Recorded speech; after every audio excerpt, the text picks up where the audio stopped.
Hello అందరికీ welcome to Madhu graceful bytes. ఈ weekend special మీకోసం నేను చికెన్ కర్రీ చూపిస్తున్నాను. అది కూడా సింపుల్గా ఈజీగా ప్రిపేర్ చేసుకునే చికెన్ కర్రీని చూపిస్తున్నాను. వీడియో చూసి మీరు కూడా మీ ఇంట్లో తప్పకుండా ట్రై చేయండి. ఇది చాలా సింపుల్ ప్రాసెస్. దీంట్లో మనము ఇంట్లో ఉండే ఇంగ్రీడియంట్స్ తోటి ఎవరైనా ఈజీగా ప్రిపేర్ చేసుకునేలాగా చూపిస్తున్నాను. వంట రాని వాళ్ళు కూడా ఈ చికెన్ కర్రీ చూసుకొని ఈజీగా ప్రిపేర్ చేసుకోవచ్చు. అంత టేస్టీగా కూడా ఉంటుంది. మీరు కూడా మీ ఇంట్లో తప్పకుండా ట్రై చేయండి. ఇది మనకి రైస్లోకి తిన్నా చాలా బాగుంటుంది, చపాతీస్లోకి తిన్నా చాలా చాలా బాగుంటుంది. దేంట్లోకి తిన్నా ఈ చికెన్ కర్రీ పర్ఫెక్ట్గానే ఉంటుంది. మరి ఇంత సింపుల్గా చేసుకునే చికెన్ కర్రీని ఎలా ప్రిపేర్ చేసుకోవాలో చూసేయాలి కదా. మరి ఇంకెందుకు లేట్, దీనికి ఏమేమి కావాలో, దీని ప్రాసెస్ ఏందో ఇప్పుడు మనము చూసేద్దాం రండి. ముందుగా ఇక్కడ నేను 1/2 kg వరకు చికెన్ని తీసుకున్నాను. దీన్ని మనం నీట్గా వాష్ చేసుకొని పెట్టుకోవాలి. తర్వాత కడాయి పెట్టుకొని స్టవ్ ఆన్ చేసుకొని దీంట్లోకి మనము 2 టేబుల్ స్పూన్ల వరకు ఆయిల్ని వేసుకోవాలి. ఆయిల్ని మనం నాన్ వెజ్లో ఎక్కువగానే వేసుకోవాలి, అప్పుడే టేస్ట్ అనేది బాగుంటుంది. ఆయిల్ వేడయ్యాక దీంట్లోకి మనము ఉల్లిపాయలు అలాగే పచ్చిమిర్చిని ఈ విధంగా ముక్కలుగా కట్ చేసుకొని వేసుకోవాలి. నాన్ వెజ్ మనం ఎప్పుడు చేసినా ఉల్లిపాయలు అనేది మనకి మంచి గోల్డెన్ బ్రౌన్ కలర్లోకి రావాలి, అప్పుడే ఆ కర్రీ అనేది చాలా టేస్టీగా ఉంటుంది. సో ఇక్కడ కూడా మనకి ఉల్లిపాయలు అనేది చక్కగా ఫ్రై అయిపోవాలి.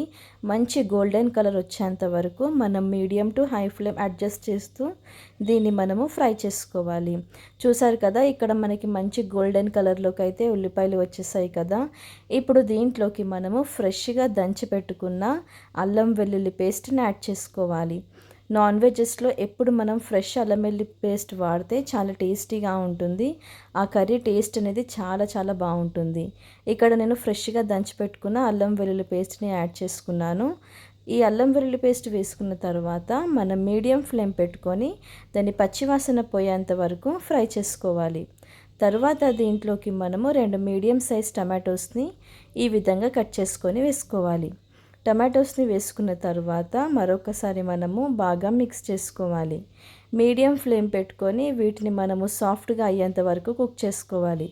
తరువాత ఇక్కడ నేను జస్ట్ 1/2 గ్లాస్ వరకు వాటర్ని వేసుకుంటున్నాను.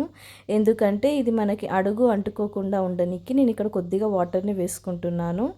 ఇలా మనం వాటర్ని వేసుకున్న తర్వాత మనకి టమాటోస్ అనేది సాఫ్ట్గా కుక్ అయిపోవాలి. తరువాత దీంట్లోకి మనము కొద్దిగా పసుపుని యాడ్ చేసుకోవాలి. అలాగే చికెన్కి సరిపడేంత కారంని కూడా యాడ్ చేసుకోవాలి. తరువాత దీంట్లోకి మనము 1 టీ స్పూన్ వరకు ధనియాల పొడి అలాగే 1/2 టీ స్పూన్ వరకు జీలకర్ర పొడిని యాడ్ చేసుకోవాలి. ఇలా వీటిని వేసుకున్న తర్వాత మనం బాగా వీటిని మిక్స్ చేసుకోవాలి. ఇవన్నీ కూడా మనకి చక్కగా ఆనియన్స్లో మిక్స్ అయిపోవాలి.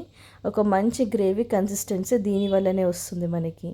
ఇలా మనం మిక్స్ చేసుకున్న తర్వాత ఇప్పుడు దీంట్లోకి మనము చికెన్కి సరిపడేంత ఉప్పుని కూడా యాడ్ చేసుకోవాలి. ఉప్పు అనేది మీరు తీసుకుంటున్న క్వాంటిటీని బట్టి మీరు యాడ్ చేసుకోవాలి. ఇక్కడ మనము రుచికి సరిపడేంత ఉప్పు వేసేసుకోవాలి. ఇలా మనం ఉప్పు వేసుకున్న తర్వాత మరొకసారి దీన్ని బాగా మిక్స్ చేసుకోవాలి.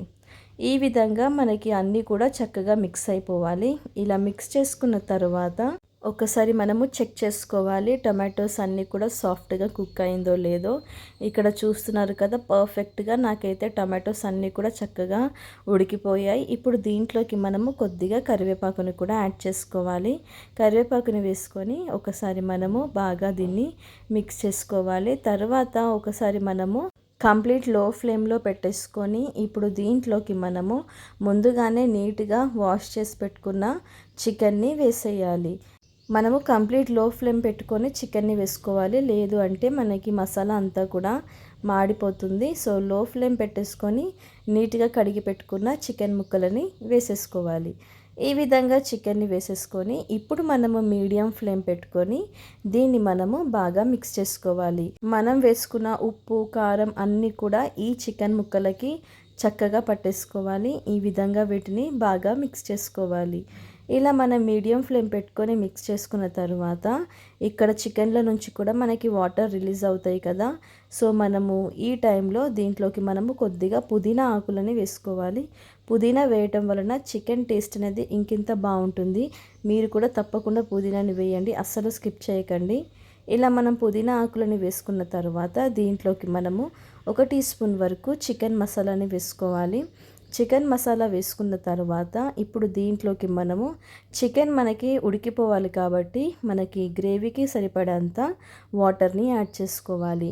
ఇక్కడ నాకు 1.5 గ్లాస్ వరకు తీసుకున్నాను నేను, ఎందుకంటే ఎక్కువగా పల్చగా చేసుకోవట్లేదు, నార్మల్ గ్రేవీ కన్సిస్టెన్సీ సరిపోతుంది కాబట్టి. ఒకవేళ మీకు ఎక్కువ పల్చగా కావాలి అనుకుంటే 2 గ్లాసెస్ వరకు వాటర్ని వేసుకోవచ్చు. కానీ థిక్ గ్రేవీ లాగా ఉంటేనే ఈ చికెన్ అనేది బాగుంటుంది కాబట్టి నేను 1.5 గ్లాస్ వరకు వేసుకున్నాను. ఒక 10 నిమిషాల వరకు మీడియం ఫ్లేమ్లో ఉడికించుకోవాలి. 10 నిమిషాలైన తర్వాత చూస్తే చికెన్ మనకి ఉడికిపోయింది. గ్రేవీ కన్సిస్టెన్సీ కూడా చూస్తున్నారు కదా, నాకు పర్ఫెక్ట్గా వచ్చింది. ఇలా మనం ఒకసారి బాగా మిక్స్ చేసుకున్న తర్వాత ఇప్పుడు మనం ఒక 5 నిమిషాల వరకు లో ఫ్లేమ్లో ఉడికించుకోవాలి. 5 నిమిషాలైన తర్వాత చూస్తే చికెన్ నుంచి మనకి చక్కగా ఆయిల్ వస్తుంది, అలాగే ముక్క కూడా చూస్తే చక్కగా ఉడికిపోయింది కదా. మీరు ఒకవేళ ఉప్పు అనేది అడ్జస్ట్ చేసుకోవాలి అనుకుంటే ఇప్పుడు వేసేసుకోవచ్చు. నాకైతే అన్నీ పర్ఫెక్ట్గా కుదిరాయి. ఇలా మనం బాగా మిక్స్ చేసుకున్న తర్వాత దీన్ని మనము స్టవ్ ఆఫ్ చేసేసుకొని సర్వ్ చేసుకోవటమే, అంతే అండి. ఎంతో టేస్టీ అయిన చికెన్ కర్రీ రెడీ అయిపోయింది. దీంట్లో నేను అన్నీ కూడా సింపుల్ ఇంగ్రీడియంట్సే వాడాను, కానీ టేస్ట్ మాత్రం చాలా బాగుంటుంది. ఎవరైనా ఈజీగా ప్రిపేర్ చేసేసుకోవచ్చు. మీరు కూడా తప్పకుండా ట్రై చేయండి. ట్రై చేశాక ఎలా కుదిరిందో కామెంట్ చేయండి. Thank you for watching Madhu graceful bytes.